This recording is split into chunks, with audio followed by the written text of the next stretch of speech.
అబ్బాయి కూడా బీటెక్కే చదువుతున్నాడు. వీళ్ళిద్దరినీ కూడా ఒక పావుల కింద, వాళ్ళిద్దరి పరిస్థితి కూడా నేను వెనకాతలు చూస్తానండి. వాళ్ళిద్దరిని కూడా చూస్తే హర్ష అండ్ చరణ్, వీళ్ళిద్దరిని కూడా చూస్తే పాపం వాళ్ళకి అంటే ఇలాంటి పిల్లల్ని వీళ్ళు టార్గెట్ చేస్తారు. ఎందుకు ఈ విషయాలని చాలా కూలంకషంగా చెప్తున్నానంటే ప్రజలు కూడా అవగాహన చేసుకోవాలి. నేను ఈరోజు జగన్మోహన్ రెడ్డిని తిట్టడానికో లేకపోతే నేను చేస్తున్న పని చెప్పడానికో రెండిటికి కాదండి. నేను చెప్తున్న గవర్నమెంట్ పని, మేము చేస్తున్న పని చెప్తూనే తల్లిదండ్రులు కూడా అలర్ట్ అవ్వాలి. ఇలాంటి పార్టీల పట్ల అలర్ట్గా ఉండాలి. ఇలాంటి పార్టీలకు సంబంధించిన వ్యక్తులతో మన పిల్లల్ని పంపించేటప్పుడు అలర్ట్గా ఉండాలి అని చెప్పడానికి చెప్తున్నా. వీళ్ళు ఏం చేస్తున్నారంటే పేద విద్యార్థులను టార్గెట్ చేసుకుంటారు. వాళ్ళు ఏంటంటే ఫీజులు కట్టేదానికో లేకపోతే వాళ్ళ చిన్న చిన్న అవసరాలకో డబ్బులు లేకపోతే అలాంటి వాళ్ళని పికప్ చేసి అలాంటి వాళ్ళకి డబ్బు ఎర చూపించి మీరు బెంగళూరు వెళ్ళి డ్రగ్స్ తీసుకురండి, లేకపోతే ఇలాంటి అక్కడికి వెళ్ళి ఒక స్మగ్లర్ ఉంటాడు, స్మగ్లర్ని కలవండి, మీకు ఇన్ని డబ్బులు వస్తాయని చెప్పి వాళ్ళని మోటివేట్ చేసి వాళ్ళని పంపించే పరిస్థితి వచ్చింది. ఈరోజు ఎన్డీపీఎస్ యాక్ట్ అంటే అంత చిన్న యాక్ట్ అనుకుంటున్నారా? ఈరోజు ఆ చరణ్ భవిష్యత్తు ఏంటి, హర్ష భవిష్యత్తు ఏంటి, ఆ కొండారెడ్డి భవిష్యత్తు ఎప్పుడో పోయింది. ఎందుకంటే ఎందుకు పనికిరాని ఒక నైతికత లేని నాయకులతో పనిచేసినప్పుడే అతని తాలూకా భవిష్యత్తు పోయింది. ఈరోజు నేను ఈ కొండారెడ్డ, చరణ, హర్ష వీళ్ళ సంగతి కాదు, వీళ్ళ చేతుల్లో పడి ఈ రోజుకి ఎంతమంది నాశనం అయిపోయారు, ఈ రోజుకి ఎంతమంది అలవాటు పడ్డారు ఆ డ్రగ్స్కి, ఎన్ని సంవత్సరాల నుంచి కార్యక్రమాలు చేస్తున్నారు, ఎన్ని సంవత్సరాల నుంచి స్మగ్లింగ్ అనేది చేస్తున్నారు. ఇలాంటి విషయాల మీద కూడా మేము కూలంకషంగా చర్చించుకోవాలి, ఇన్వెస్టిగేషన్ చేయాలి, చర్యలు కూడా తీసుకోవాలి. అంటే పర్టికులర్గా విశాఖపట్నానికి మేము ఈరోజు ప్రత్యేకంగా దృష్టి పెట్టి నేను ఒకటే అంటున్నానండి, విశాఖపట్నాన్ని ఆ రోజు రాజధానిగా చేస్తానన్నావు. దేనికి రాజధానిగా చేస్తానన్నావు? డ్రగ్స్ని పెంచి పోషించడానిక, గాంజాని పెంచి పోషించడానిక, భూ కబ్జాలక, రౌడీయిజానిక, హత్యా రాజకీయాలు చేయటానిక ఆ రోజు విశాఖపట్నాన్ని రాజధాని చేస్తానన్నావు? ఈరోజు విశాఖపట్నం రాజధాని అని నువ్వంటే ఈరోజు విశాఖపట్నాన్ని ఒక ఎకనామిక్ హబ్గా తయారు చేయడానికి, ఇండస్ట్రియల్ హబ్గా తయారు చేయడానికి గౌరవ ముఖ్యమంత్రి గారు, గౌరవ నారా లోకేష్ గారు, ఐటీ శాఖ మంత్రి నారా లోకేష్ గారు ఇద్దరు కూడా అనకూడదు కానీ కాలికి బలపం కట్టుకున్నట్టుగా ప్రపంచ దేశాలన్నీ కూడా తిరిగి కొన్ని కంపెనీలని తీసుకొచ్చి ఈరోజు విశాఖపట్నంలో చదువుకునే వాళ్ళే కాదు, చుట్టుపక్కల మన రాష్ట్రంలోనే కాదు చుట్టుపక్కల రాష్ట్రాల్లో చదువుకునే పిల్లలకి కూడా ఒక భరోసా కల్పించారు. ఈరోజు ఆశ ఉంది. ఇంతకుముందు బీటెక్ చదివితే ఎందులో క్యాంపస్ ఇంటర్వ్యూస్ రాకపోతే ఎందులో జాయిన్ అవ్వాలో తెలియని పరిస్థితిలో బయటకు వచ్చి నీ చిన్న చిన్న ఉద్యోగాలు, ఆఖరికి బ్రాందీ షాప్లో నువ్వు పెట్టిన ఉద్యోగాలకి కూడా బీటెక్ స్టూడెంట్లు వెళ్ళిన పరిస్థితి. వాళ్ళకి తప్పదు. ఇంకా నేను తప్పు అనట్లేదు, అది తప్పక చేశారు. కానీ ఈరోజు మేము చదువుకున్న చదువుకి తగ్గ ఉద్యోగం వస్తుంది అని ఒక భరోసా ఉంది.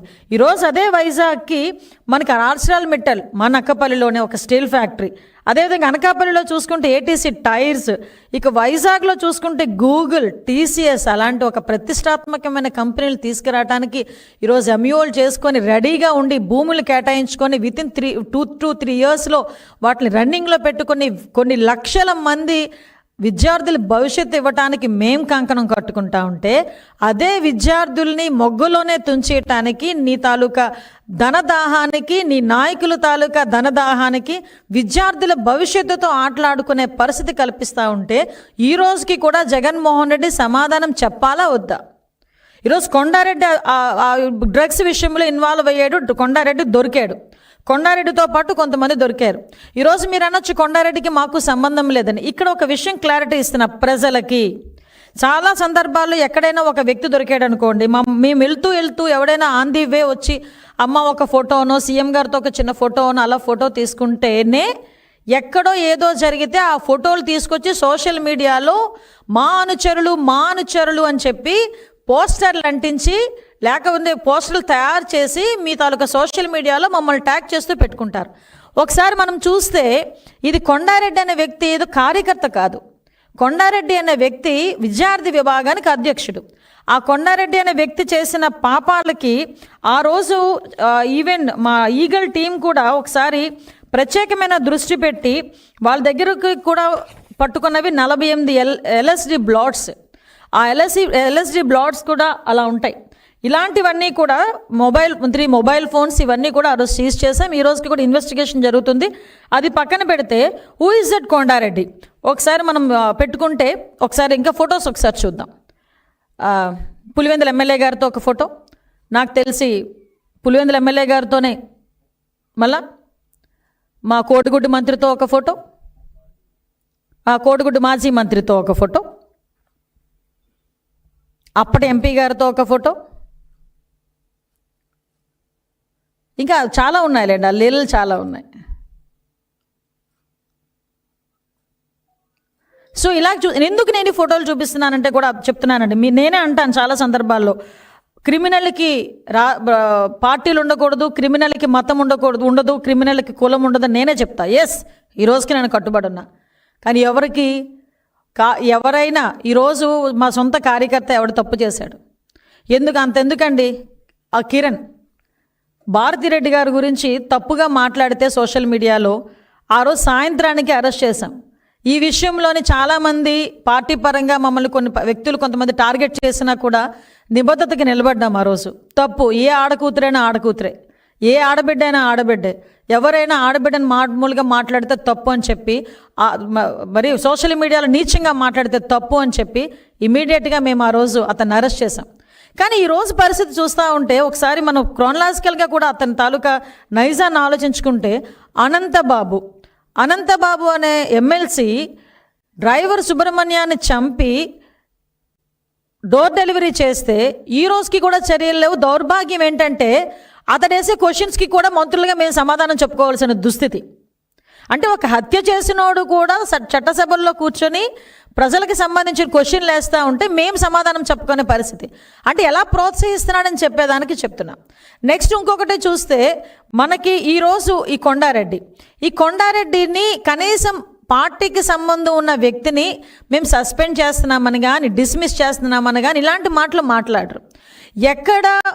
ఎక్కడైనా ఏదైనా ఒక చిన్న ఇన్సిడెంట్ జరిగిందంటే భూతద్దంలో పెట్టి ఎదుగుతారు. ఎందుకంటే అందులోని అయ్యో పాపం అక్కడ ఏం జరిగింది, వాళ్ళు ఎలా చనిపోయారు, వాళ్ళని ఎలా రక్షించాలి, వాళ్ళని ఎలా కాంపన్సేట్ చేయాలి, వాళ్ళ గురించి ఎలా న్యాయ పోరాటం చేయాలనేది పక్కన పెట్టి అక్కడ వాళ్ళు వచ్చి ఎదిగేది ఏంటో తెలుసా అండి, అక్కడ ఆ ఇన్సిడెంట్కి తెలుగుదేశం పార్టీ వాళ్ళకి ఏమైనా లింకులు ఉన్నాయో లేదో ఎదుగుతారు. వాళ్ళు ఎతికి ఎక్కడో చివరిన ఒక చిన్న ఫోటోనో లేకపోతే ఒక చిన్న కామెంట్నో పట్టుకుని దానికి తెలుగుదేశం పార్టీని రంగును పొలవటానికని తీసుకొచ్చి చాలా ట్రై చేసి ఆర్టిస్టిక్గా తయారు చేసి సోషల్ మీడియాలో వదులుతారు. అది ప్రజలు నమ్ముతారని ఆలోచిస్తారు. కానీ మేము అలా మాట్లాడట్లా. ఈరోజు తప్పు చేసిన ఎవడైనా, అది ఏ పార్టీ ఓడైనా, ఏ కులమోడైనా, ఏ మతమోడైనా తప్పు చేస్తే శిక్ష పడాల్సిందే. దానికి సంబంధించి మేము యాక్షన్ తీసుకుంటాం. అది మీరైనా మేమైనా ఎవరమైనా, అందులో ఎక్కడ కూడా మేము లైన్ దాటే ప్రసక్తి లేదు. ఎట్టి పరిస్థితులు బ్యాక్ స్టెప్ వేసే ప్రసక్తి లేదు. దయచేసి ఇప్పుడు ఈ విషయాన్ని మేము చూస్తే ఈరోజు ఈగల్ ఎంత పర్ఫెక్ట్ వేలో పనిచేస్తుందండి. ఈరోజు ఈగల్ నేను అప్రిషియేట్ చేస్తున్నా. ఈరోజు పత్రికాముఖంగా నేను ఈగల్ ఎస్టాబ్లిష్మెంట్ అందరినీ అప్రిషియేట్ చేసి గౌరవ ముఖ్యమంత్రి గారు కూడా స్పెషల్గా ధన్యవాదాలు తెలియజేసుకుంటున్నా. ఈరోజు ఎంతోమంది పిల్లల తలకు భవిష్యత్తు అండి మా కళ్ళతో మేము చూసాం. ఎంతో రీహాబిటేషన్ సెంటర్స్ పనిచేయక, రీహాబిటేషన్ సెంటర్స్లో ఎవరు డాక్టర్స్ లేక, ఎక్కడ పడితే అక్కడ నిఘా వ్యవస్థ లేక, డ్రగ్స్ అన్నవి గాంజా అన్నది ఒక స్కూల్ బ్యాగుల్లోకి వెళ్ళిపోయే పరిస్థితి. హోమ్ మినిస్టర్గా నేను ఛార్జ్ తీసుకున్న తర్వాత ఒక తండ్రి తన పిల్లోడు గురించి ఫోన్ చేసి నాకు చెప్తే నిజంగా ఆశ్చర్యపోయాను. ఏం చదువుతున్నాడండి అని అడిగితే 5వ తరగతి చదువుతున్నాడండి అని ఆ బిడ్డ తండ్రి చెప్తే ఎలా రియాక్ట్